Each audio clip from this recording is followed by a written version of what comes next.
Hi everyone, this is Patty, and this week's Bible story comes from Mark chapter 12, verses 28 through 31, and Deuteronomy 6. Today, we're pondering what it means to care for ourselves. Sometimes we're given a message that caring for ourselves is, selfish, or we worry that others might think that we don't care enough for them.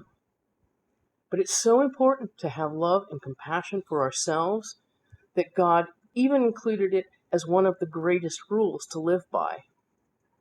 Today's story highlights something simple yet often forgotten: a commandment to love God, love our neighbors, and yes, love ourselves. As we listen to the story, think about what you feel when you hear Jesus say, "Love and care for others as yourself." Why is it important to care for yourself? And what does that look like for you? Jesus and the disciples spent a lot of time in Jerusalem. One day, he was at the temple and teaching and telling stories. A lot of people listened eagerly, but had many questions. The temple leaders and elders were unsure of him and asked, "Who gave you power to do and say these things?" Some were jealous and wanted to trick him, so they asked, "Should people pay taxes?" Others were just worried and asked him, "What happens in the resurrection and the afterlife?" Then one temple leader was curious about Jesus.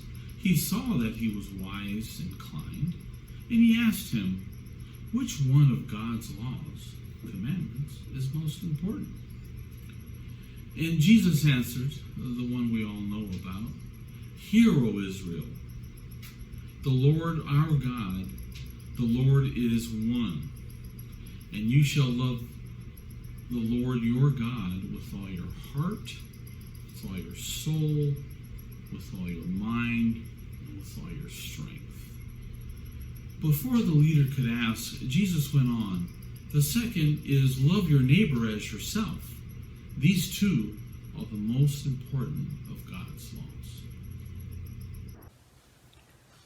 The leaders who question Jesus are concerned with so much.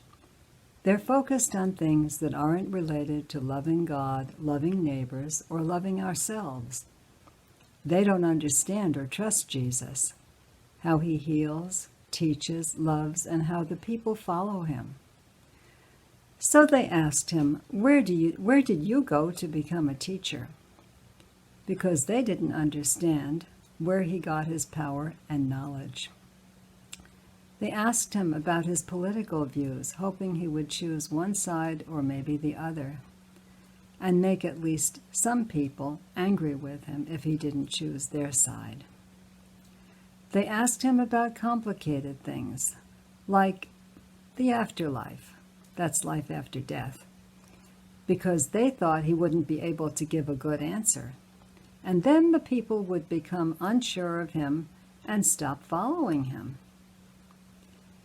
Now, after today's session, you may want to discuss some of these things with your parents or your siblings.